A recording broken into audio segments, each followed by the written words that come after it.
dibuka dan sudah berjalan dan insya Allah akan segera berkembang dengan pesat.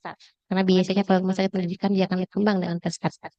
Nah, kali ini kita akan mendapatkan suatu seminar pakar dengan tema Introduction to Orthopedic History and Clinical Implementation, di mana saya harap adik-adik di sini bisa mendapatkan insight terutama eh, dari segi ortopedik, bagaimana kita bisa melihat dari basic science sampai kepada clinical science-nya. Eh, Kalau adik-adik ada yang ingin ditanyakan, nanti boleh disimpan dulu pertanyaannya di akhir sesi akan kita buka pertanyaan untuk adik-adik bisa menanyakan langsung kepada Dr. Fatur. Baik, mangga kepada Dr. Fatur, dok, waktu disilahkan. Terima kasih Dokter Ulan. Bismillahirrahmanirrahim. Assalamualaikum warahmatullahi wabarakatuh. Selamat pagi semua. Kita agak tertunda sedikit karena teknis, tapi kita kejar ya. Waktunya sampai jam berapa, Dokter Ulan? Sampai malam. Enggak. Iya. Baik, baik, baik. Tadi bisa seperti itu, atau kalau ingin langsung juga boleh. Dok, mau tanya yang ini ya. Mumpung masih ada slide-nya juga boleh ya. Saya agak panjang, tapi coba aja kita lihat ya, yang panjang itu nanti contoh-contoh aja ya, contoh-contoh implementasi klinis. Nah, saya ya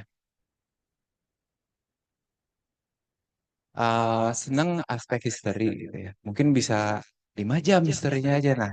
Tapi kita persingkat aja ya. Sejarah tuh gitu, ribuan tahun itu bisa jadi sebentar sekali ya. Itulah sejarah ya. Nah, mari kita lihat ya. Uh, inilah awal awal pertama kali ada istilah ortopedia ya. Nah, sebelumnya kenapa disampaikan ortopedia? Dermatomuskuloskeletal ya kan? Jadi sistem kulit dan anggota gerak ya muskuloskeletal system. Sejarahnya bukan sejarahnya. Proses pembentukan embrioniknya, embriologinya ya. Kan manusia itu kan ada zigot dulu ya, masih ingat ya biologi ya. Zigot dan seterusnya pada masuk minggu keempat, lima. Itu ada sebelumnya ada morula, blastula dan seterusnya. Lempeng embrio itu ada tiga, endoderm, mesoderm, dan neuroectoderm ya, masih ingat ya? Kami DMS ini gabungan dua dua lempeng itu, dua dua lempeng embrionik calon manusia di minggu-minggu dini. Dermatologi itu adalah neuroectoderm ya, yang melapis semua tubuh kita ya, kulit ya, dan segala sesuatu yang berhubungan dengannya, dan aksesorisnya juga sistem sarafnya. Makanya namanya neuroectoderm. Terus ada lagi endoderm. Endoderm. Endoderm itu anggota-anggota tubuh, organ-organ dalaman tubuh, GI tract dan seterusnya, kardiovaskular dan seterusnya ya. Nah, lalu ada mesoderm. Mesoderm itu ini, muskuloskeletal. Jadi kami bergerak di situ tuh, di mesoderm musculoskeletal system. Jadi di sana ada otot, ada tulang, sendi, ya kan, ligamen dan seterusnya.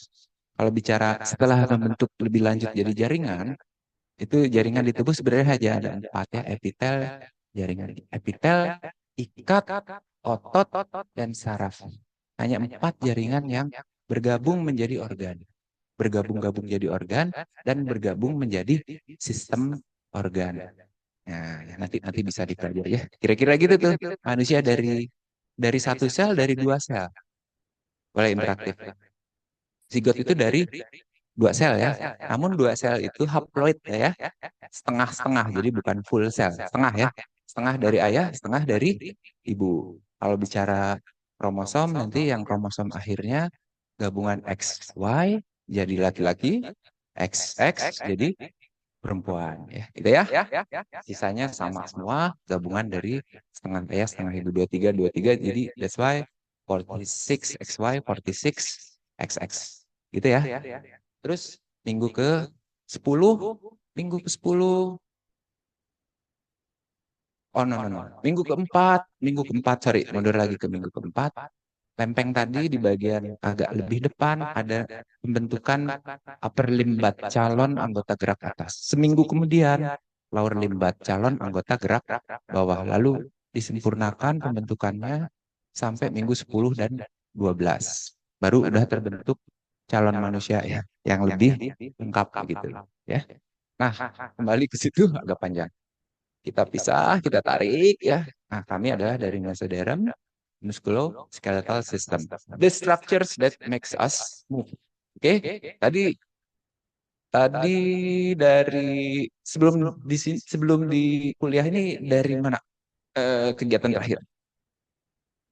Di rumah atau dari rumah ke sini jalan-jalan? Nah, itu membuat kita move, bergerak ya. Musculoskeletal system atau nanti tahun 1741 jadi diberi nama ortopedia. Nah, ini baru mau masuk ya. Ortopedia, musculoskeletal system itu adalah the structure that makes us move. Bergerak di tangan semua ya. Dari satu ke tempat ke tempat lain, bekerja, olahraga, dan lain-lainnya dan seterusnya. Ya kan? Life is motion, motion is life. Itu ininya, tagline-nya, motonya. Motonya ortopedi. Life is motion, motion is life. Ya kan? Itulah bidang ortopedia atau muskuloskeletal. Saya mau menyampaikan begini. Kenapa diberinya namanya sampai saat ini? Boleh mundur lagi slide-nya, maaf ya, mundur lagi. Mundur, bukan. Nah, Department of Orthopedic and Traumatology. Ya, seluruh dunia sama namanya. Pendapat saya pribadi, ada sedikit salah kaprah sebenarnya. Ya, slide maju lagi. Jadi seluruh dunia namanya ortopedi traumatologi ya, di mana aja dunia ini ya. Malaysia, Singapura, Indonesia. Seharusnya kalau boleh ya, pendapat pribadi, seharusnya Department of Musculoskeletal Surgery. Seharusnya itu yang pas. Karena yang lain apa? Neurosurgery, ya kan? Abdominal, gastrointestinal surgeon, surgery, ya kan? Cardiac surgeon. Semuanya menyebutkan nama organ dan sistem organ, ya. Yang tadi kita ceritakan itu ya. Vascular surgeon, ya kan? Ada plastik. Kalau plastik beda sedikit. Kenapa kita ortopedia gitu? Ya mungkin penghormatan kepada ini. Ya, slide mundur, mundur. Nah ini historinya ya. Dibuatlah suatu konsep pada tahun 1741 ya oleh Nicholas Andre, seorang profesor kedokteran, profesor in medicine dari Paris. 1741 berarti abad ke-18. Sudah 3 abad yang lalu lebih ya. Ini dipublish dalam bahasa Inggris 1743. Oke. Tapi aslinya dalam bahasa Prancis. Beliau membuat satu konsep, diberilah nama ortopedia. Jadi kalau bertanya ortopedia itu sebetulnya apa? Nah, ini saya mau coba jelaskan. Itu tuh, mari kita baca. Kelihatan nggak saya ke belakangnya? Biar. Or the art and science, or sciences, or the arts, karena banyak seninya art and sciences, or the art and science of correcting and preventing deformities in children. Gitu ya. Jadi beliau ini mengamati anak-anak yang ada ya pada saat itu, saat proses tumbuh kembang setelah lahir gitu ya. Ada saja kelainan-kelainan yang terjadi, kelainan bawaan. Ya lahir udah ada kelainan. Atau kelainan didapat, lahir tadinya normal, terus terjadi kelainan karena satu proses cedera dan lain-lainnya. Namun ada perbedaan dengan dewasa. Selama masa dia tumbuh, gitu ya, selama masa dia tumbuh, kelainan itu bisa mengalami setidak-tidaknya dua opsi, dua kemungkinan. Menjadi membaik dengan sendirinya, ya, karena masih ada proses tumbuh, ya kan?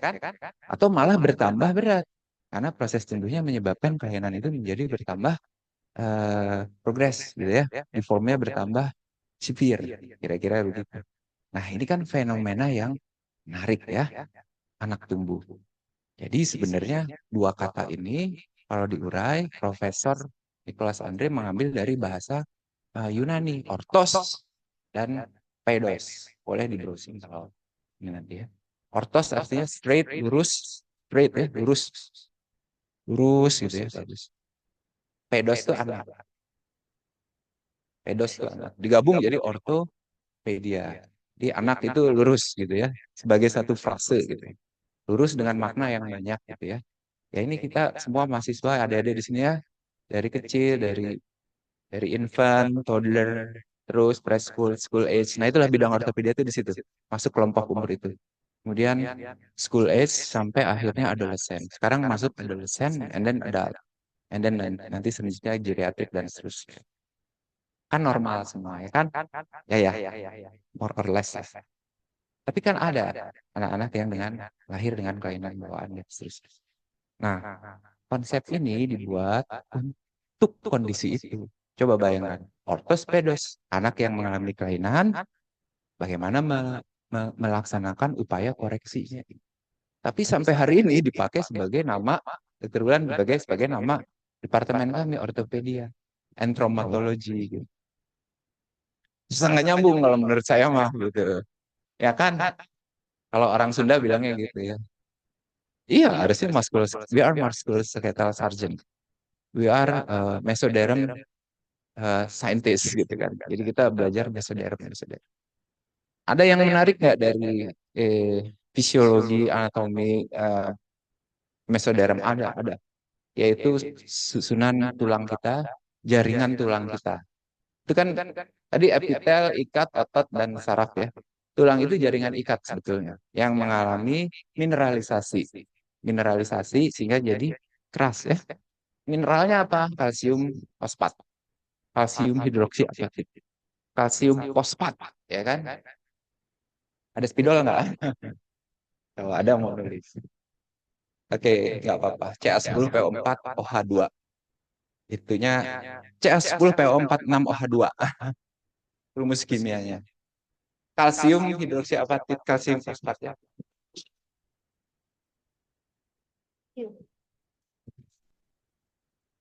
Ya, biar kelihatan keren aja nulis. Ini unsur unsur mineral yang ada di tubuh kita ya, unsur mineral yang ada di tubuh kita. Bisa diurai lagi bisa. Jadi kita bisa di apa? Bisa di apa dokter Wulan kalau sekarang recycle, bisa kita di recycle. Unsur ini sangat bisa di recycle lagi. Nah, maksud saya poinnya hanya jaringan tulang di tubuh kita ya, sorry, organ tulang di tubuh kita yang kalau terjadi perlukaan, cedera dan lain-lain sembuh tanpa jaringan parut, tanpa skar. Kalau luka ada bekasnya nih di kulit.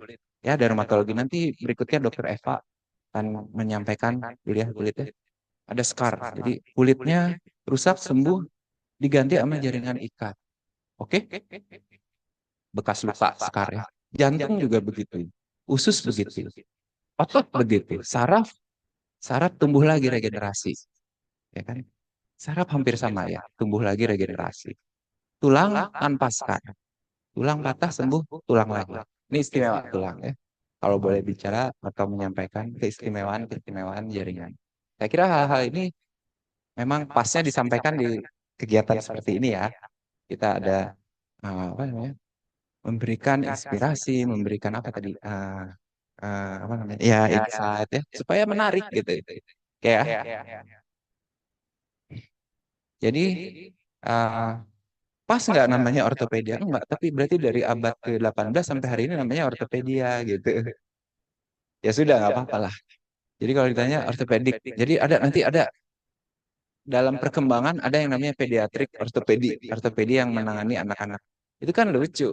Ortopedia udah menangani anak-anak, kayak pediatrik lagi gitu. Itu jadi sama kayak kita bilang Gunung Fujiyama ya gitu kan. Fuji itu kan gunung, nama gunungnya Yama gunung. Itu ya, Gunung Fujiyama. Gunung Fuji, gunung gitu. Ya, it's okay, itulah. Tapi emang gitulah, ortopedi itu emang unik. Karakternya unik-unik dan seterusnya. That's okay. Or by such mean as may easily be put in practice by parent themselves. Jadi mitra kita orang tua anak-anak itu. Ajarkan mereka, beritahu mereka, Bu, ini nanti gini ya. Laksanakan ini. Jadi sentuhan-sentuhan orang tua itu tetap yang dominan. Karena yang lama dengan anak-anak itu kan orang tua aja ya. Kita ketemu paling lama berapa sih konsultasi? Setengah jam. Ganti gips setengah jam lebih. Kalau cuman follow up 10-15 menit, apalagi BPJS lebih cepat lagi ya. BPJS pasiennya 90, mau berapa jam prakteknya ayo? 90 ya kan? Teman saya 90 pasiennya, dokter Wulan ya. Terus saya bilang, wah gimana itu ya? Mari Bu, silakan duduk. Bagaimana perkembangannya? Sudah nyaman ya? Ini resepnya, silakan kontrol lagi minggu depan. Terus dia bilang, oh enggak tur, nggak pakai duduk pasiennya 90. Saya aja 25, 30 hampir enggak jam periksanya ya kan. Ah, jadi maksudnya waktu ketemu dokter nggak banyak, waktu sama orang tuanya yang banyak ya. Sembuh nggak? Ada yang sembuh, senang alhamdulillah ya. Ada yang in between. Jadi hasil penanganan itu selalu ada 5. Excellent results, kita bersyukur. Good result, kita senang, happy ya. Terus fair result, jelek nggak? Tapi bagus juga nggak? Tapi berfungsi. Fair, fair result. Terus bad result and poor result. Tergantung magnitude-nya ya kan. Kalau berat sekali memang kita untuk sampai bisa pulih tuh memang perlu effort yang besar gitu ya. Tapi ingat sekali lagi ya, bedanya di usia anak tumbuh ada proses pertumbuhan yang bisa membantu. Kita kebantu banget. Oleh karena itu juga tindakan-tindakannya disesuaikan. Kalau orang dewasa kita tindak karena nggak tumbuh lagi. Ini anak masih ada pertambahan tinggi, masih ada proses tumbuh kembang. Jadi kita sesuaikan, nggak perlu terlalu apa ya istilahnya ekstensif gitu ya pembedahan. Oke, jadi paham ya itulah ortopedia, muskuloskeletal, surgery. Nanti adik-adik sekalian coba cari tahu juga kenapa namanya obstetri and gynecology. Ada itu penjelasannya ya. Kenapa pediatri, kenapa psikiatri gitu ya. Kenapa sih nama-nama itu, frase-frase itu dipakai gitu ya dalam bidang kedokteran. Oke ya. Yuk slide yuk. Nah, jadi gini, profesor ini menggambarkan konsep tadi seperti ini. Ini ada pohon. Ini ya, ini saya pakai topi sengaja mau ngeliatin. Lambang ortopedi seluruh dunia sama, ada pohon yang seperti ini. Di RSASFK 4 juga ada, mundur lagi yuk. Lagi. Nah, ini nih, yang tengah tuh lihat tuh yang tengah tuh, ya kan? Itu lambang ortopedi pohon juga ya kan? Belakangnya ada kayak trapesium, itu maksudnya karena kita di Bandung, Jawa Barat, itu Gunung Tangkuban Perahu. Oke? Nah, kembali ke gambar awal tahun 1741. Nah, ini. Ini pohon bengkok adalah pohon yang masih kecil. Little crook tree. Pohon kecil yang bengkok gitu ya. Lalu dipasang pasak di situ, lalu dikasih tali. Jadi tali itu dikencangkan dari waktu ke waktu sehingga dia tumbuhnya akan menjadi lurus mumpung masih pohon kecil. Kalau udah pohon besar nggak bisa diluruskan. Kalau mau meluruskan pohon yang udah besar atau meluruskan kondisi individu yang udah dewasa biasanya kan pembedahan ya kita koreksi dengan bedah. Tapi anak-anak masih bisa kita koreksi tanpa pembedahan pakai metode-metode lain gitu ya. Oke ya. Nah, konsep 1741 ini mari slide selanjutnya. Ah, ini juga menarik ya. Jadi gini, sebelumnya 1950-an ya kalau nggak salah. Somewhere in 50s, 60s ada seorang profesor yang sangat pandai ya kan. Kemampuan analisisnya itu sangat tajam. Segala sesuatu itu dicari sampai ketemu gitu ya. What, when, where, why, who, and how gitu ya. Dicari why and how-nya tuh. Ah, melakukan suatu metode atau menemukan suatu metode koreksi kelainan pada anggota gerak ya yang bisa diimplementasikan untuk berbagai kasus. Ini kan kita lihat ya tulangnya bengkok, bengkok ya kan. Lalu dan pendek. Ini dipanjangkan dengan alat ini. Alat ini ya. Jadi tulang dipanjangkan sampai terjadi panjang yang diinginkan sekaligus koreksi bengkoknya. Ini maksud saya itu 1950 berapa abad kemudian ya kan dari 1741. Profesor dari Rusia ya Ilzarov namanya. Nama profesornya Ilzarov. Tapi poinnya slide ini saya tampilkan 3 abad sebelumnya ada gambar itu, ya kan? 3 abad kemudian ada gambar ini. Sama gitu. Ya itu kan ini rod lurus ya. Itu kayu lurus. Jadi siapa yang pemikirannya lebih dulu ya pasti yang 1741 gitu ya. Dia udah mikir jauh gitu.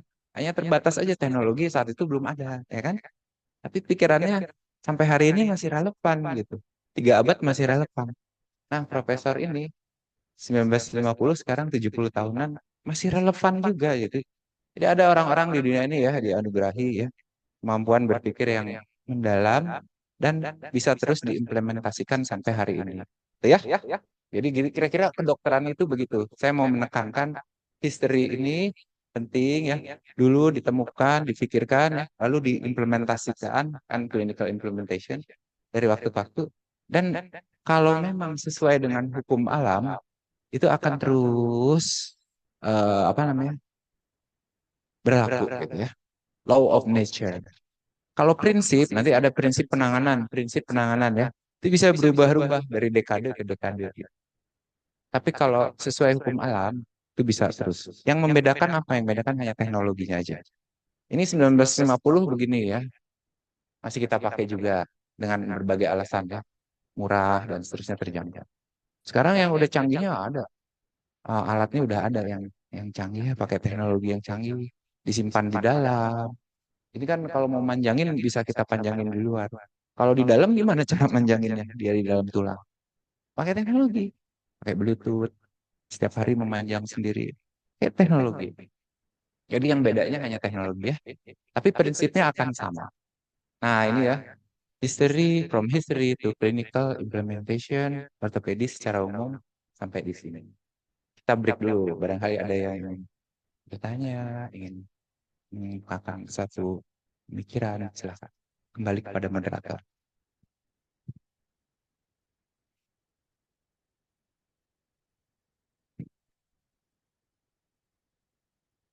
Tes, tes. Oke. Baik, terima kasih Dokter Fatur.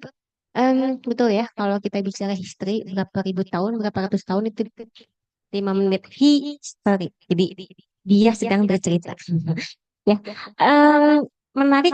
Oke, sangat menarik ya, sangat menarik bahwa memang kalau kita lihat dari sejak dulu, kalau kita kembali kepada motivasi kalian kenapa jadi dokter, pasti sebagian besar atau hampir semua menjawab ingin menolong, ingin membantu, ingin memberikan kebaikan dan kebaikan yang paling paling paling sesuai dengan kondisi kita saat ini adalah kebaikan terhadap terutama anak ya dok ya karena memang kalau kita lihat tuh di piramida penduduk Indonesia tuh berdasarkan profil kesehatan Indonesia yang dikeluarkan Kementerian Kesehatan tahun 2023 kemarin kita piramidanya piramida betul-betul piramida yang dimana paling bawah adalah usia 0 sampai 14 tahun. Jadi bayangkan bagaimana kita akan menjadi bangsa yang sangat baik kalau anak usia 0 sampai 14 tahun itu kita berikan sesuatu sesuatu intervensi medis yang itu akan membawa quality of life yang baik untuk mereka di masa depan. Paling penting ada misalnya tadi pada pertumbuhan anak misalnya dok ya, bagaimana supaya tulang mereka bertumbuh dengan baik. Kita akan ketemu lagi dengan stunting gitu kan. Kita tidak akan ketemu lagi dengan kelainan-kelainan tulang yang lain. Kita tidak akan ketemu lagi kesulitan mencari atlet, mencari 11 orang yang bisa gocek bola. Susah banget, perlu naturalisasi gitu ya. Itu kalau kita bisa memperbaiki anak-anak dari tadi. Makanya kenapa kan ortopedi itu anak-anak.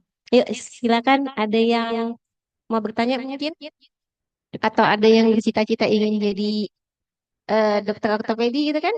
Karena memang kalau kita lihat menarik sekali ya ilmu ortopedi gitu. Ada? Mungkin dari adik-adik?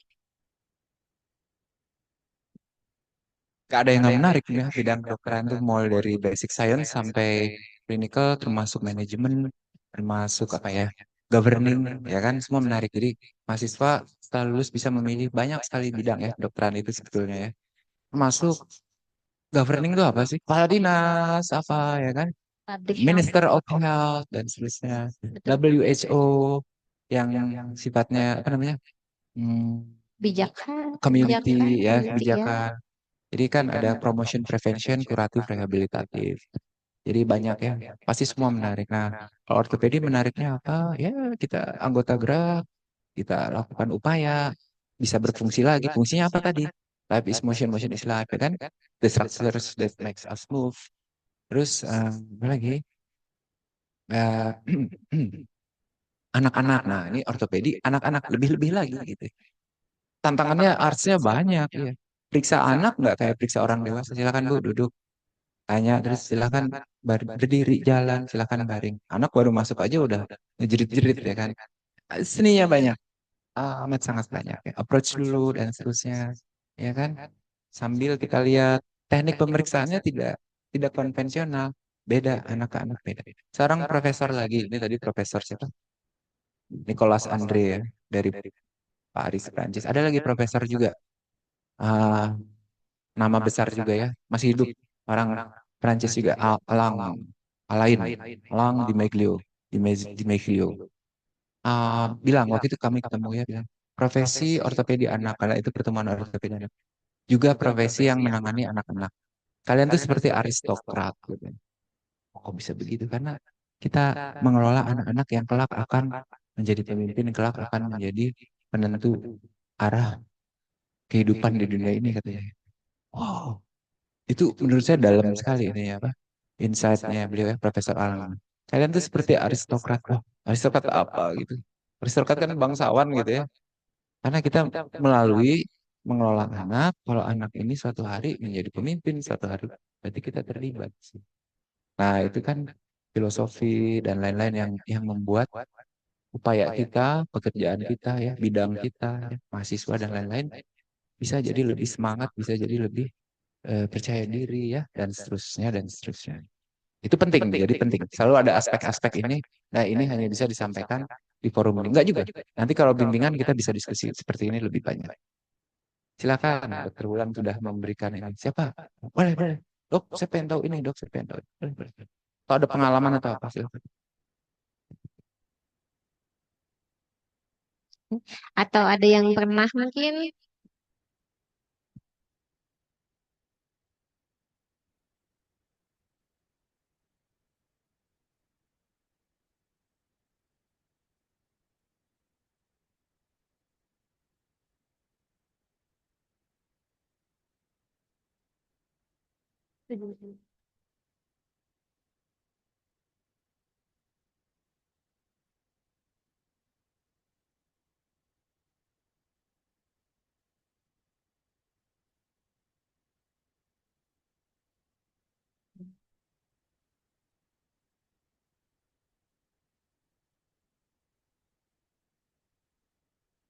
Bagus.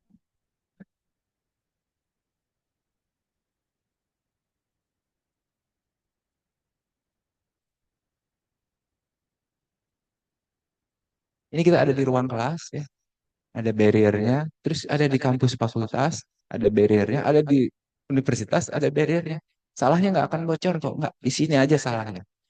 Ini kita begitu kita keluar batas-batas kita ini, kita harus siap gitu. Itu poinnya ya, filosofinya juga gitu. Oke, masih ada salah juga, kita perbaiki terus dari waktu ke waktu.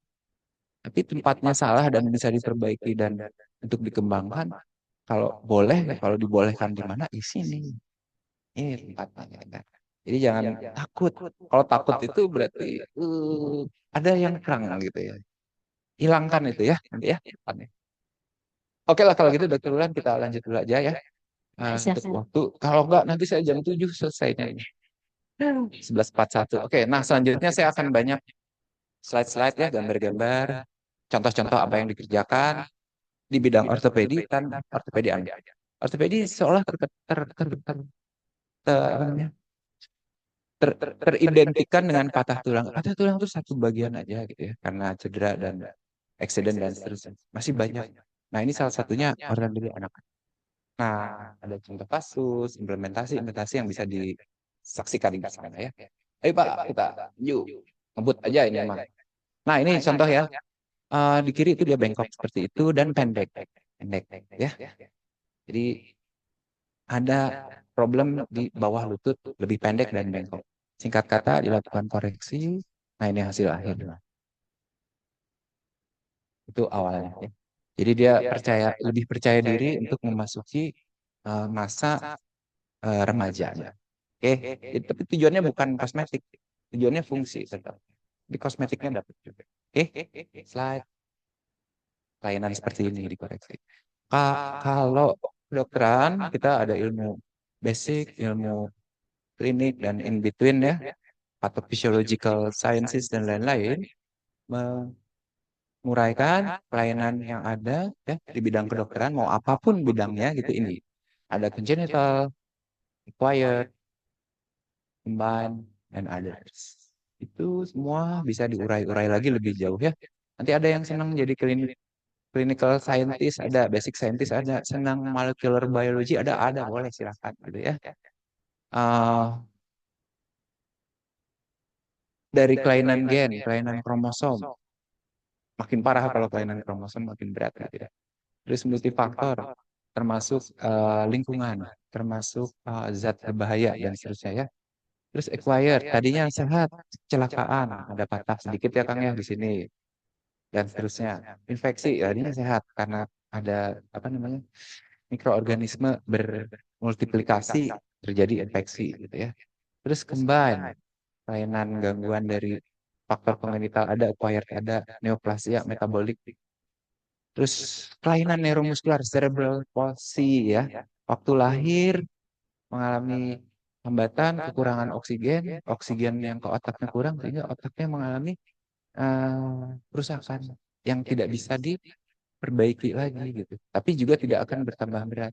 Berdampak itu pada seluruh tahap kehidupannya. Ada. Mudah-mudahan ada contohnya nanti. Hematologi, kelainannya di sistem hematologi, sistem darah, tapi berdampak pada anggota gerak ada. Slide lagi, ternyata dalam perjalanannya itu semua ada. Saya kasih tanda plus semua. Ada semua kita temui gitu. Jadi banyak sekali yang harus kita kerjakan di sini. Dan bekerja tidak sendiri. Kalau hematologi dengan sejawat dokter anak, ahli darah ya kan, neuromuskular dengan dokter anak lagi, ahli neurologi anak, belum fisioterapi, belum psikoterapi, belum psikologi, social worker dan lain-lain dan berbagai stakeholder lain-lain. Seringkali perlu pendekatan multidisiplin gitu ya. Oke. Dan terutama sekali kalau kita bentuk tim penanganan gitu ya yang terpadu, anggota terpenting adalah orang tuanya. Ya, oke ya. Yuk slide yuk. Nah, cepet aja. Jadi gini, ini ada gambaran kira-kira seperti ini ya supaya paham. Kelainan-kelainan yang tadi dimaksud itu dari waktu-waktu kita ketemukan ya. Namun demikian, slide ada yang insidensi atau kejadiannya di masyarakat itu menurun. Contohnya apa? Slide infeksi di negara yang maju menurun. Di Indonesia menurun betul.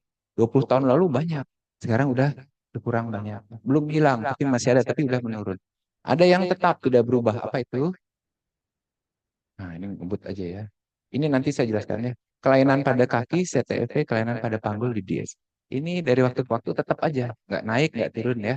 Jadi kita harus siap untuk menangani yang seperti ini. Terus yang meningkat apa? Nah, ternyata ada yang akan meningkat cerebral palsy dan sleep capital femoral epiphysis, kelainan panggul juga dan kelainan. Jadi maksudnya slide ini menyampaikan bahwa dari waktu ke waktu ada perubahan dalam pola epidemiologi ya. Ada yang berkurang, ada yang meningkat, ada yang tetap. Terus dampaknya kelainan-kelainan ini semua apabila terjadi gitu ya pada anak-anak mempengaruhi tumbuh kembangnya, fungsinya, kualitas of life-nya. Yang paling penting itu deteksi dini dan penanganan segera. Slide yuk. Nah, ini Amerika tahun 2020, sekarang udah 2024 ya. Diprediksinya itu tahun 2009. Jadi selalu harus ada kajian 10-20 tahun ke depan akan terjadi apa, lalu kita mempersiapkan diri. Dulu waktu dapat slide ini, kami lihat ya, oh yang berkurang infeksi, septic arthritis, infeksi lah. Myelomeningocele itu karena kekurangan asam folat, sehingga pada saat embrio tadi, neuroporusnya itu tidak ketutup. Sehingga ada spina bifida ya. Jadi tulang belakangnya tidak ketutup. Kurangan gizi bukan pada anak, pada ibu yang sedang hamil. Itu sudah berkurang banyak kalau di negara maju. Yang bertambah banyak Brown disease sama sleep capital karena anaknya overweight, obese gitu ya. Anak tumbuh, beban berat, pusat tumbuh itu berpengaruh. Jadi ada pembengkokan dan lain-lain gitu ya. Dan yang tetap tuh skoliosis, cerebral palsy, developmental dysplasia. Pada saat dapat slide ini saya lihat, kami lihat Indonesia gimana saat itu ya, 2009. Infeksi masih banyak. Ini mulai muncul yang kanan. Tengah tetap ada. Berarti negara ke negara beda-beda. Kita harus siapkan semua sama kuatnya. Strateginya sama kuat. Walaupun sekarang yang menurun itu memang betul terjadi ya kita bersyukur. Yuk, slide yuk. Jadi itu lebih ke arah persiapan. Ah, ini contoh ya SCFE itu apa? Boleh ya? Eh, Pasang seatbelt mau ngebut nih. Yuk. Jadi seperti ini slide ya. Mudah-mudahan jelas ya. Kelainannya yang kanan tuh ya, yang kanan beda. Ada bagian tulang paha, bagian pangkalnya geser. Slide. 14 tahun biasanya paling sering slide. Ini klasifikasinya ringan, sedang, berat. Terus pilihannya ini silahkan terus. Singkatnya ya, perlu tindakan bedah terus. Ini pilihan-pilihan tindakan terus, terus, terus. Ya, pokoknya ditindak ya, dilakukan koreksi bedah. Slide selanjutnya ini aja insight terus, terus, terus. Ada aliran A, ada aliran B gitu ya. Yang sama-sama mengklaim dua-duanya sama baik. Slide selanjutnya. Ah, ada profesor yang menekankan, saya ketemu ya, Profesor Teddy Slongo ini yang ini nih. Dari Switzerland eh, dan prosedur yang bagus dan seterusnya itu revolusioner karena tadinya nggak boleh digeser, ternyata boleh digeser, dibuktikan itu tidak bahaya, sikapnya gitu ya. Slide selanjutnya. Ini contohnya, jadi digeser aja, dilurusin, diperbaiki. Tadinya nggak boleh gitu, karena bisa rusak dan mengalami nekrosis. Nekrosis itu jaringan mati gitu ya. Jadi rusak banget. Ternyata boleh. Nah, selalu ya ada revolusioner penemuan-penemuan seperti itu. Maka slide apa yang bisa dikerjakan, kita close reduction, pasang pin. Hasilnya sama baiknya juga gitu. Disesuaikan sama kondisi kita di sini slide. Ya ini prosedurnya slide. Slide. Ya, udah lurus, udah dipasang pin slide. Nah, ini saat proses apa namanya operatifnya ya kan pakai si arm slide. Ini sebelumnya yang sana, ini sesudahnya. Bedanya yang itu nggak boleh diinjak, yang ini udah bisa diinjak dengan sah-sah. Ini udah terjadi penyembuhan. Anak juga ya, siap masuk usia. Nah ini yang akan banyak di Indonesia. Gitu. Harus siap, udah kita siap. Apa yang dipilih ada sumbernya. Implementasinya di dilaksanakan mengikuti kembangan ilmu pengetahuan dari waktu ke waktu termasuk aspek-aspek sejarah. Jadi tadi kan historical aspect and clinical implementation ini contoh satu gitu ya. Berapa contoh lagi ya Dokter Wulan ya karena sampai jam berapa? Ada banyak. Oke, dikit lagi lah, yuk. Nggak usah semua. Slide lagi. Ini contoh ya. Jadi anak itu bisa. Nah ini follow up-nya. Hasilnya bagus. Memang nggak sempurna banget. Tapi dibanding sebelumnya udah jauh lebih baik ya. Oke. Datangnya juga memang udah agak berat kan. Yuk slide yuk. Nah ini ya, ini yang kalau tadi yang akan meningkat. Kalau ini yang tetap di DS yuk, slide yuk. Di DS itu panggulnya bergeser. Nah coba lihat ya gambar paling atas. Panggul kiri normal ada di acetabulum. Panggul kanan normal. Panggul kiri lepas ke atas ya. Nah ini kalau di negara maju karena dua hal nih Dokter Bulan. Sistem kesehatan yang sangat bagus ya, screening yang sangat bagus dilaksanakan secara teratur.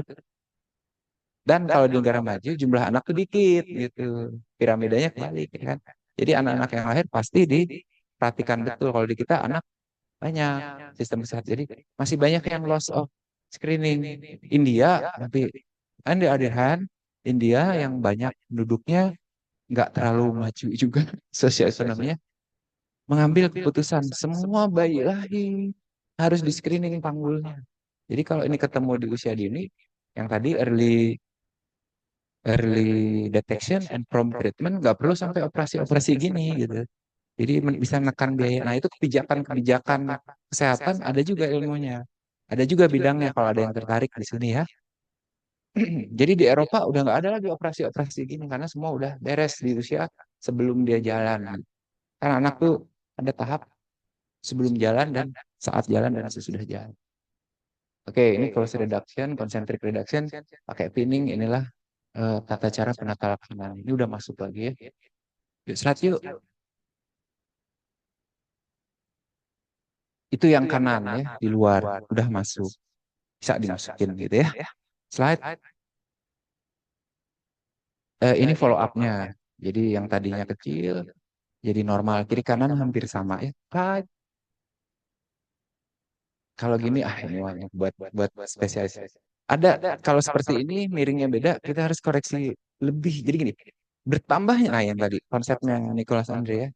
Kalau ini ketemu dini jauh lebih mudah dibanding usianya udah bertambah. 3 sampai 5 tahun perlu koreksi lebih banyak. 5 sampai 10 tahun lebih banyak lagi. Operasinya lebih kompleks lagi. Jadi kenapa enggak ketemunya di awal sehingga jauh lebih simpel gitu. Tapi tetap aja ada yang datang 7 tahun, ada yang datang 10 tahun ya kan. Jalannya pincang gitu. Masa nggak ditanganin ya? Masing-masing kelompok usia ada cara penanganan. Oke, nah ini udah 3 5 tahun seperti ini perlu yuk slide operasi namanya ini Salter osteotomy. Dipotong tulangnya, dikoreksi. Yuk slide yuk. Caranya begitu. Nah ini kalau dikerjakan begini gitu ya. Slide selanjutnya ini lebih-lebih lagi udah di atas 7 tahun tinggi sekali apa namanya pergeserannya. Opsinya apa? Slide. Ada shortening namanya. Nah, Salter osteotomy sama yuk selanjutnya ini kalau operasi kira-kira gini ya. Nah, gitu. Terus slide dan shortening prosedur. Nah, ini. Jadi lebih banyak prosedurnya ya, lebih kompleks. Sampai di sini masih ada lagi slide lebih besar lagi. Nah, ini udah agak besar. eh Jelang usia dewasa, pilihannya berbeda. Jadi nggak bisa sama anak-anak itu nggak sama seperti dewasa. Singkatnya itu ya. Jari osteotomi potong geser seperti itu. Oke. Inilah ini biar gampang dipahami ya. Kalau bentuknya begini, maka tulang paha yang ada headnya itu bisa nyangkut di sini betul ya, ya kan? Kalau ini gimana? Nggak bisa, lari terus. Jadi digeser, dibentuk bentuk tulang roof acetabulum agar terjadi acetabulum roof yang buatan yang kita kerjakan. Karena usianya udah terlampau jauh. Saja Chiari, Profesor Carol Chiari ya. Sejarah lagi, Profesor Carol Chiari dari Switzerland mengumumkan metode ini kurang lebih tahun 50-an. Dicoba dulu pada satu anak. Kan berpikir ya, gimana ini ya operasi yang begini. Jadi artinya tahun 50 di Switzerland sekalipun masih banyak kasus ini. Kita di sini masih banyak 50 tahun kemudian lebih ya. Dicoba dulu di satu anak, diikuti dulu setahun. Bagus nggak? Ternyata setelah bagus baru operasi itu dikerjakan banyak-banyak. Sampai hari ini udah 50 tahun lebih masih nah ini dia. Masih relevan operasi ini. Masih dikaji memang bagus gitu ya. Jadi ada penemu-penemu yang mikirnya jauh ya, udah 3 abad, udah sekian puluh tahun, hasilnya masih bagus. Ya. Ada, kita bersyukur ya, di dunia ini ada orang-orang seperti itu yang bisa kita jadikan rujukan gitu ya. Ya, ya, ya, silakan. Oke, nama. Diri yuk, speak up. Your brain works better if you are stand up. Also, your voice is better. Yes, please. Namanya. Ya. Ah, silakan, Rani. Yang mana? Betul.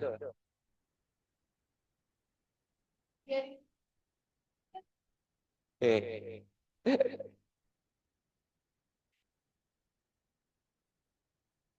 Tergeser. Yang mananya? Yang sebelah. Maju, maju. Maju, sini, sini. Ya. Ah.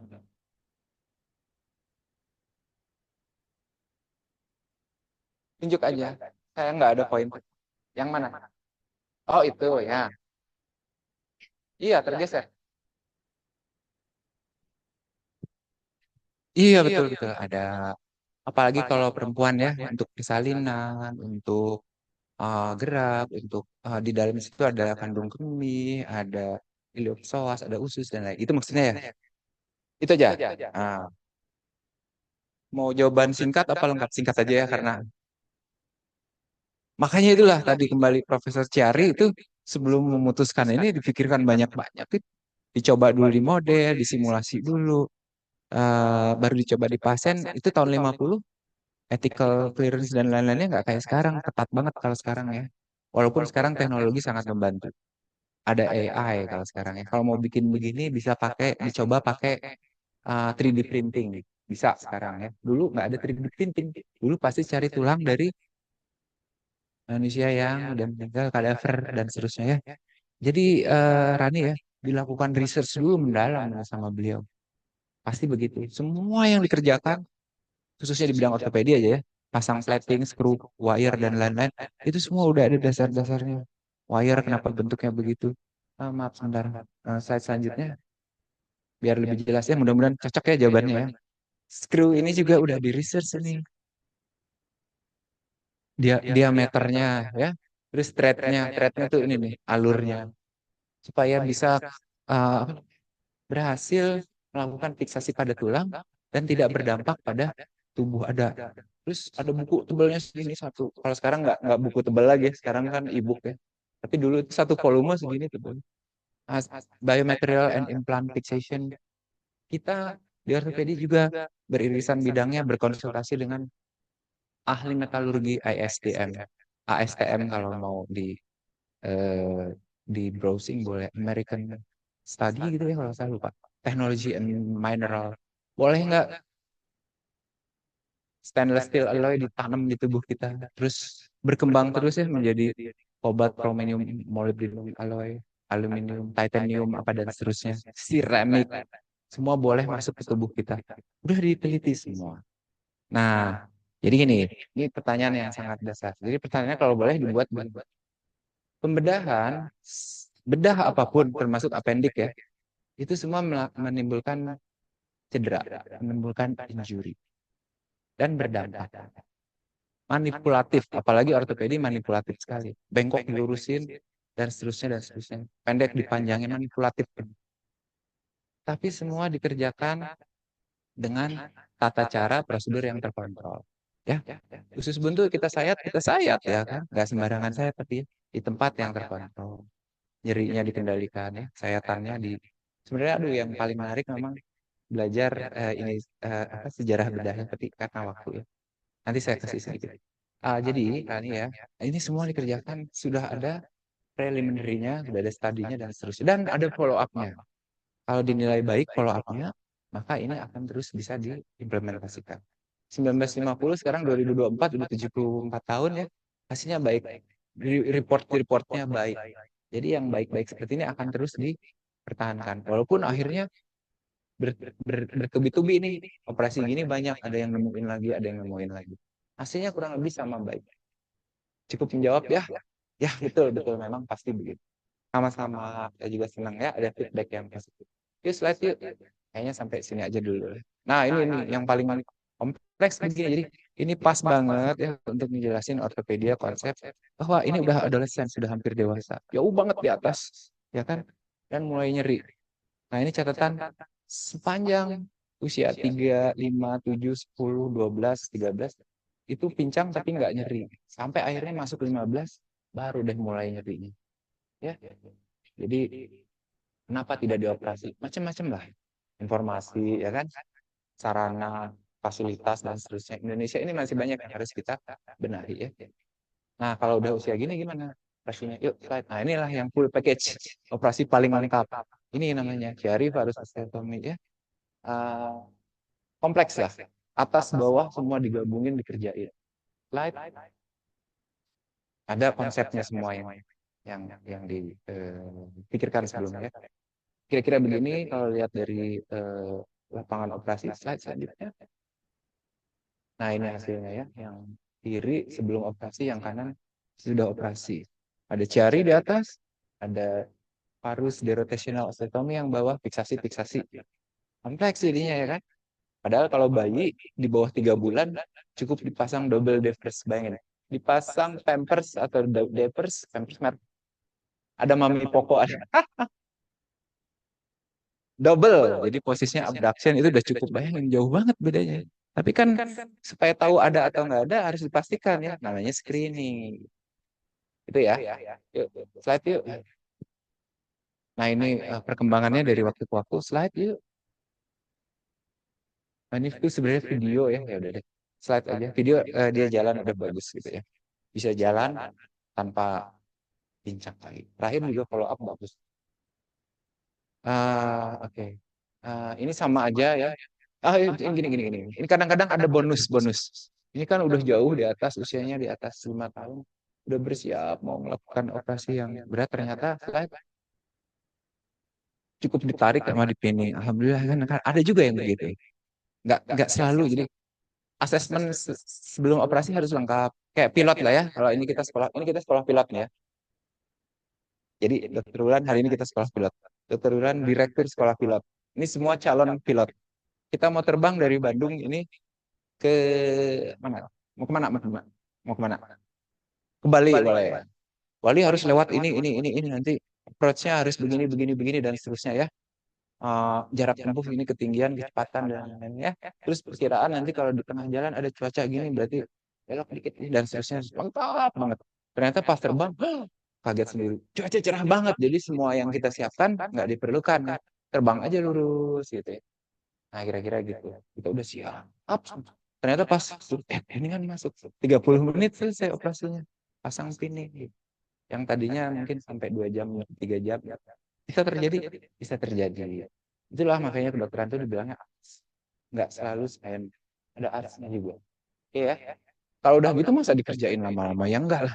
That's it. Yang penting kita cek ini udah apa namanya? Udah adequate, udah cukup stable dan lain-lain, ada parameter lagi oke. Landing aja gitu. Nah, yang penting landing dengan selamat sampai di tujuan. Mudah-mudahan gitu ya. Kalau bisa tepat waktu itu lebih bagus lagi. Slide lagi. Nah, ini ada juga yang bilateral, kiri kanan, dengan kelainan bawaan yang lebih kompleks.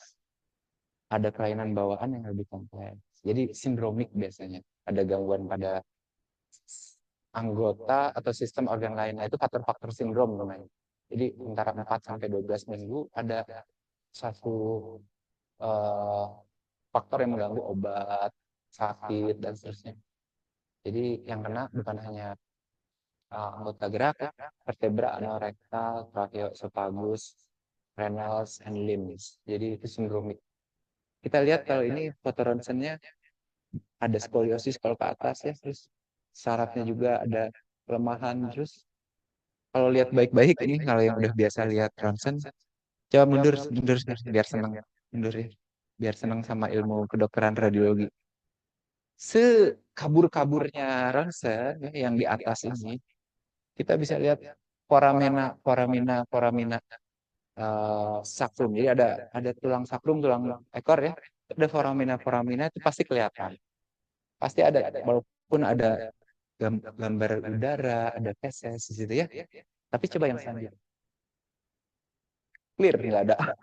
Jadi dia agenesis sakral.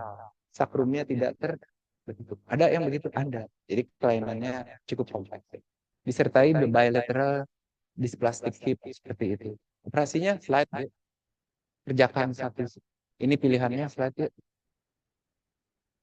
Ini pilihannya mau yang mana tuh? Yang kiri nanti saya bilang ya. Tadi saya bilangnya ada nama banyak banget nama penemu selain Syari yang ada Tonis, Gans, Steel, Salter dan seterusnya banyak atau ini pilih yang kanan aja. Selain lebih simpel, kalau apa sama baiknya, prosedur lebih cepat, stability sama dan lain-lain ya. Maka slide-nya yang kanan kerjakan ya, slide. Kerjakan bilateral.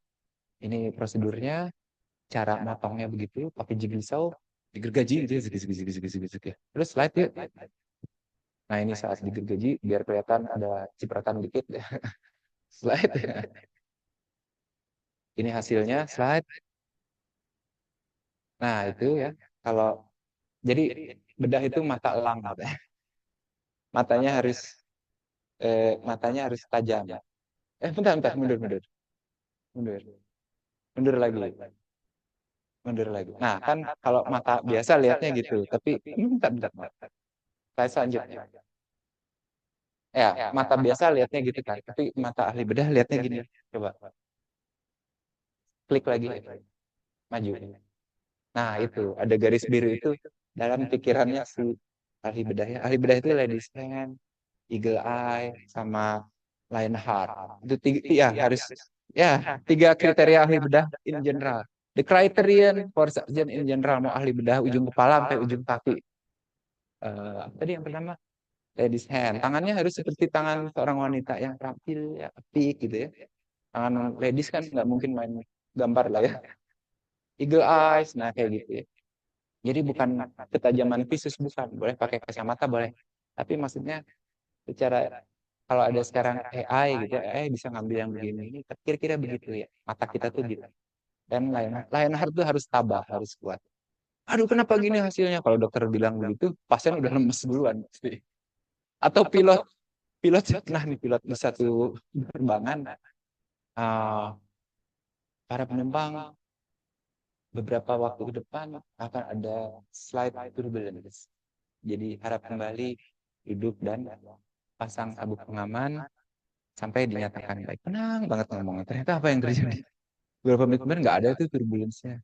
Oke, kan senang ya. Tapi ada juga para penumpang sekalian pasang sabuk pengaman sekarang. Pakai panik dikit. Itu jadi lebih panik. Ada itu, it's happen gitu ya. It's okay. Nah, itu harus tambah. Lain hard. Tambah. Ya. Oke, saya selanjutnya. Maka, ini hasilnya. Di X-ray ini hasilnya. Udah digeser yang tadi ya, Rani ya, digeser. Enggak kok. Prosedur gesernya enggak gitu. Enggak. Pelan banget. Kita geser pelan. Gentle ya. Sehingga bisa terjadi adaptasi saat acute correction secara baik pada memang ada dampak pasti. Tapi terukur ya. Slide selanjutnya, maaf, geser ke kiri. Tadi, geser ke kiri. Yang mundur ya. Ya. Tadi saya pikir mau nanya yang ini nih. Yang ini gimana gitu. Wah, kalau itu tanyanya tadi yang kiri gimana, terus kira-kira gambaran jawabannya ada, langsung lulus hari ini. Langsung lulus dokter hari ini. Ya. Nah, jadi gini ya. Jadi dokter itu perlu waktu karena kita mengulang. Pengulangan. Hakikat belajar itu repetition. Semakin lama semakin paham. Gak apa-apa. Kita kan kenal dulu ya, nice to know. Nanti show how, terakhir terakhir show how, tunjukkan. Ya, puncaknya itu menunjukkan. Dan itu perlu pengulangan. Gak apa-apa tahun 1, tahun 2. Kalau di UGM, tahun 1 belajar anatomi fisiologi jantung. Normal. Tahun 2 anatomi fisiologi pemeriksaan jantung normal. Tahun 3 patologi jantung. Kelainan jantung. Jantung aja terus yang dipelajari. Tahun keempat di sistem kardiovaskular. Pemeriksaan apa namanya? Jantung yang abnormal. Skillsnya itu ada 4 set. Semuanya jantung tapi berbeda tingkat kerumitan gitu. Gitu. Terus sekolah dokter berapa lama? 6 tahun. Kok lama dok? Kalau saya sekolah 3 tahun, percaya nggak saya dokter 3 tahun? Enggak dok, kecepatan. Ya makanya harus lama. Saya 8 tahun. Kenapa? Oh, saya belajar lebih rajin. Kalau di kalangan mahasiswa sekolah lebih lama, ini disayang sama dosen gitu kan. Lu 5 tahun udah lulus, nggak disayang sama dosen. Oke, saya selanjutnya. Dosennya nggak sayang, udah sana-sana pergi. Kan? Ya udah yuk selanjutnya. Jadi kiri kanan, kanan dulu ya kalau nggak salah gitu ya. Baru slide selanjutnya, baru kiri. Nah, nggak bisa bareng lah ya. Kalau bareng nanti copot panggulnya. Yuk slide selanjutnya. Iya. Oke gini, coba ada yang pakai cincin nggak? Pakai cincin ini biar tambah. Ada yang pakai, nah ya, ya. Cincin kan gitu ya. Kalau digergaji di satu sisi, gergerut sampai patah. Masih cincin kan? Masih cincin. Coba mundur, mundur Pak. Mundur. Jadi, nah ini, kalau digergaji di sini, kan tadi digergaji. Masih cincin kan? Kalau langsung dua-duanya, lepas cincin. Nggak boleh, makanya satu dulu, kanan dulu udah sembuh, baru geser sebelahnya ya. Gitu ya. Nggak susah-susah amat kan ilmunya ya. Gitu aja sih gue bisa gitu. Ya, slide selanjutnya. Jadi, tapi, oh ya enggak. Itu ada profesor dari Jepang mengerjakan kiri kanan sekaligus, tapi bukan yang ini. Yang yang saltroasteotomi kiri kanan. Kalau ini enggak mungkin kiri kanan, Mbak. Kasihan posnya nanti digendong kemana-mana. Oke, ini udah selesai kiri kanan singkatnya ya, dengan jeda 3 bulan. Sekali lagi ya, kalau yang senang radiologi nih, dokter bulannya kosong nih. Nggak ada foramina sacrum. Nggak terbentuk. Tapi dia bisa aktif, bisa sekolah, bisa sekarang udah mau kerja tuh. Ayo slide yuk. Ada fotonya kalau nggak salah. Yuk slide yuk. Ada nggak ya? Nah, ini hasil akhir. Slide. Nah, ada. Oke, terakhir ketemu kontrol ya. Cukup bagus, not bad. Jadi fair result, little bit good result antara itu. Ya, bisa mobilisasi, nggak nyeri. Oke ya. Ya habis operasi pakai kursi roda dulu nggak apa-apa. Tapi selanjutnya berdiri tanpa alat bantu itu berarti udah bagus. Good design, fair good design. Saya kira dicukupkan dulu kenal masalah itu, bukan masalah karena faktor waktu, bahwa belajar itu kan pengulangan, nanti kita bisa sambung lagi dari waktu ke waktu. Terima kasih. Kembali dulu ke moderator. Terima kasih, Dr. Fatur, sangat menarik sekali ya. Oke, jadi kalau misalnya kita lihat, tadi pertanyaan dari Rani itu sangat mematik ya, seharusnya mematik adik-adik semua bahwa pengetahuan terhadap struktur terutama struktur yang normal itu jadi sesuatu yang fundamental untuk kita gitu ya. Kita harus banget tahu bagaimana normalnya sehingga nanti pada akhirnya kita bisa melihat bahwa jika sesuatu struktur tidak normal, maka dia pasti akan mengganggu function. Kecuali sampai ketidaknormalan struktur itu dianggap sebagai variasi anatomi begitu ya dok ya. Betul. Misalnya yang gampangnya hidung. Kenapa yang hidung yang satu ada yang disebut mancung, agak mancung, kurang mancung. Nah, selama fungsinya baik-baik saja, itu berarti adalah variasi normal. Kenapa kakinya ukurannya ada yang 36, ada yang 37, ada yang 38? Selama dia fungsinya masih normal, itu adalah variasi anatomi. Ya, oke, baik. Terima kasih, Dr. Fatung. Mudah-mudahan jadi makin semangat ya untuk belajar DMS. Baik, untuk sekali kali ini dicukupkan ya dok ya? Dicukupkan, ya terima kasih. Ada pertanyaan lagi sebelum saya tutup? Ya, ya, ya, ya.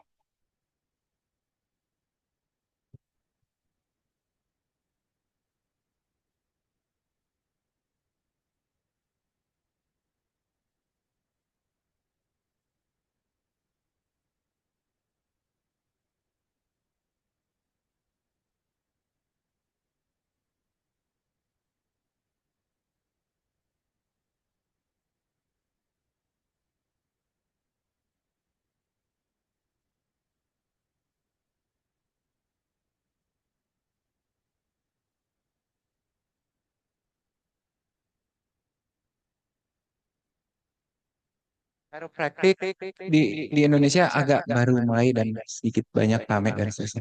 Tapi dukun patah tulang udah lama banget. Udah lama sekali ya. Dengan dampak yang nggak kecil, ya kan? Sampai kehilangan nyawa juga ada. Jadi, namun demikian, chiropractic tidak-tidaknya ada proses upgrading ilmu pengetahuan. Ada belajar. Kalau dukun nggak ada, hanya mengklaim aja saya belajar ini dan seterusnya. Ini persoalan kesehatan yang harus dipecahkan bukan sama kami yang klinisi, tapi sama tadi yang govern ya. Apa namanya? Dinas Kesehatan, Kementerian Kesehatan gitu. Malaysia sekalipun masih hampir sama. Jadi patah dibawa ke dukun. Kalau modern, little bit modern from the western ya itu chiropractic.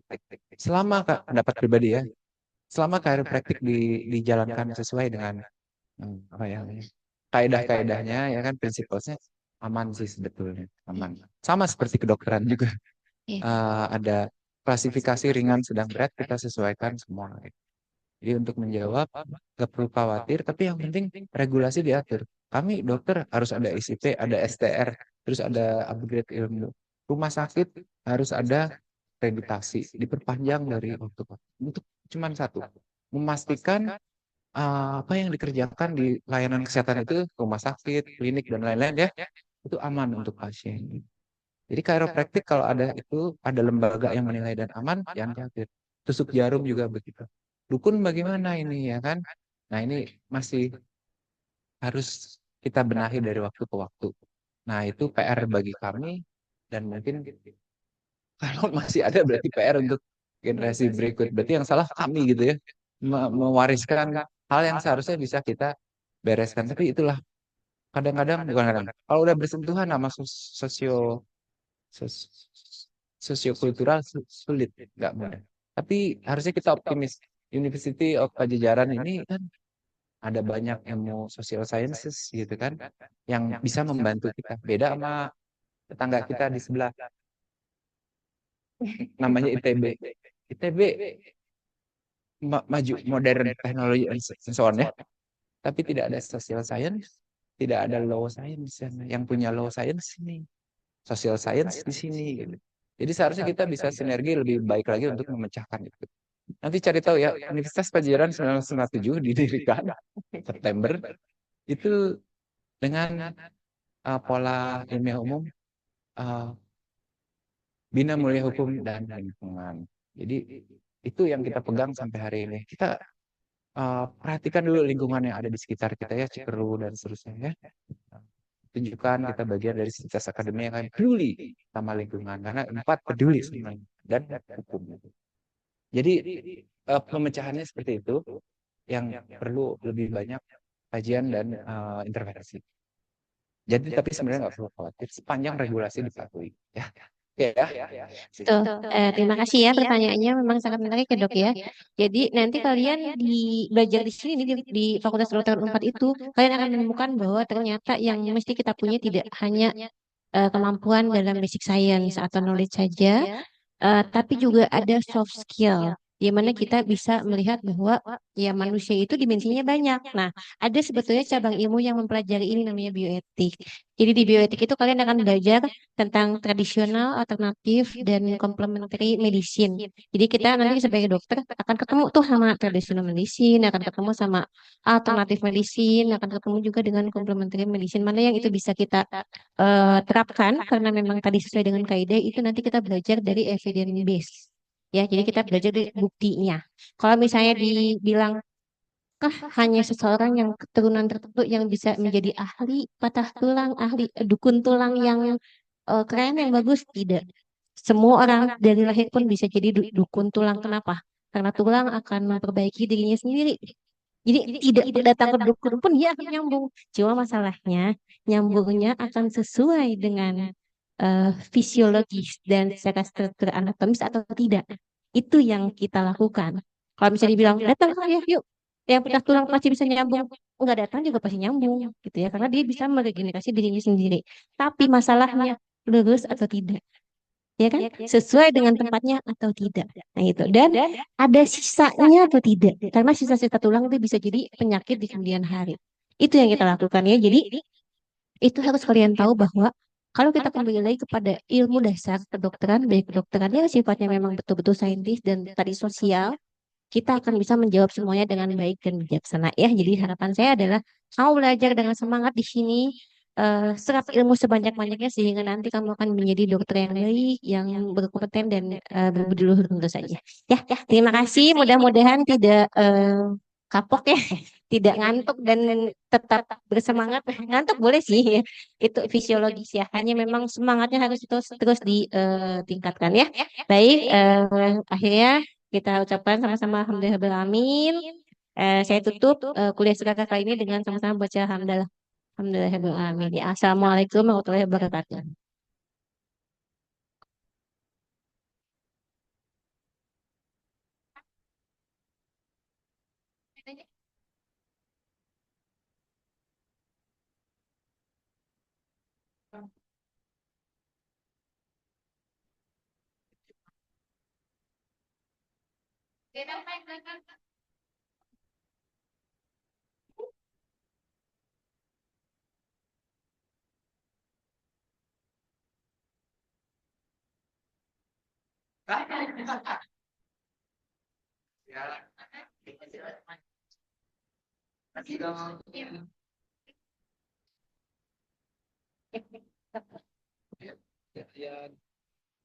Mun ya, ya, ya.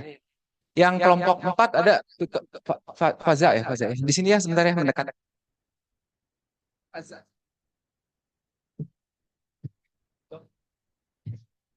Pak, pinjam pulpennya. Udah tuh di sini. Ini deh. Oh.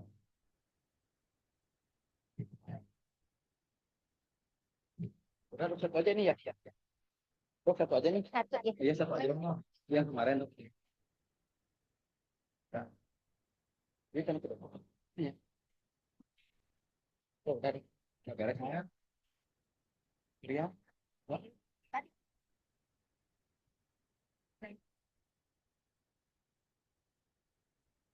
Gitu.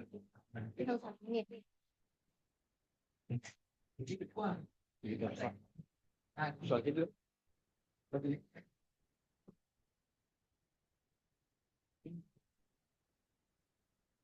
Yuk.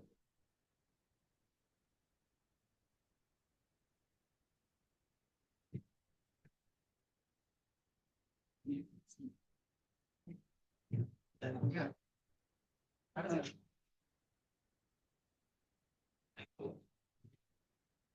That's it.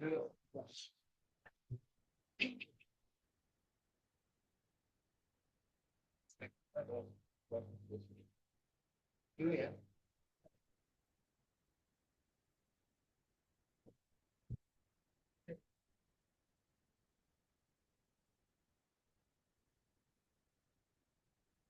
Kondisi apa?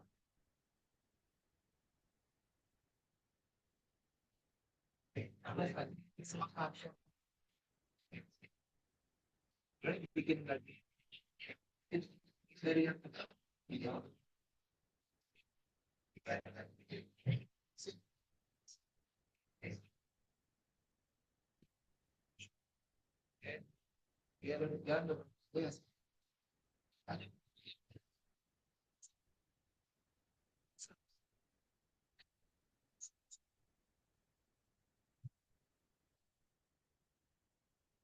Biar yang itu kan oke.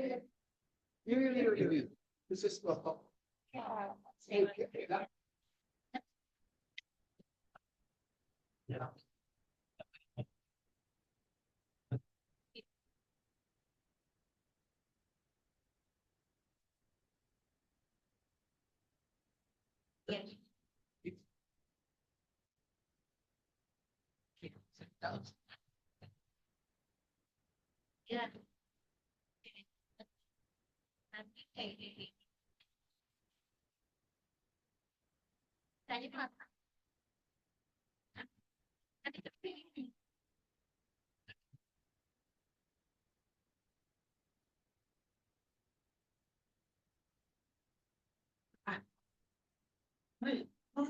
Ini buat bantu.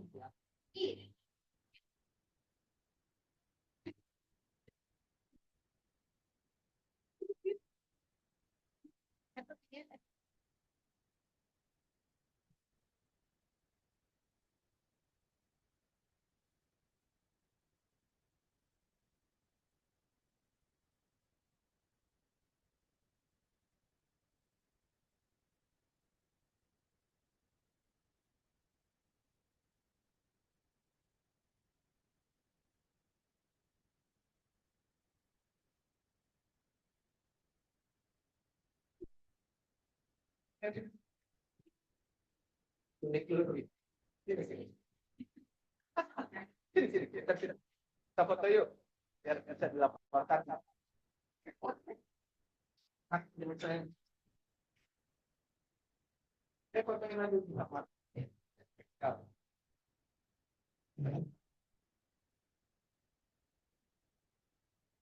Hanya tarik dari mana? Di mana?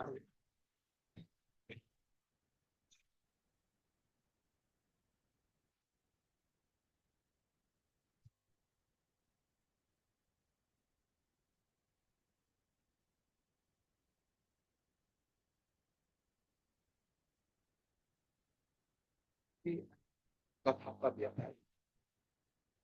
Keluarga, ya.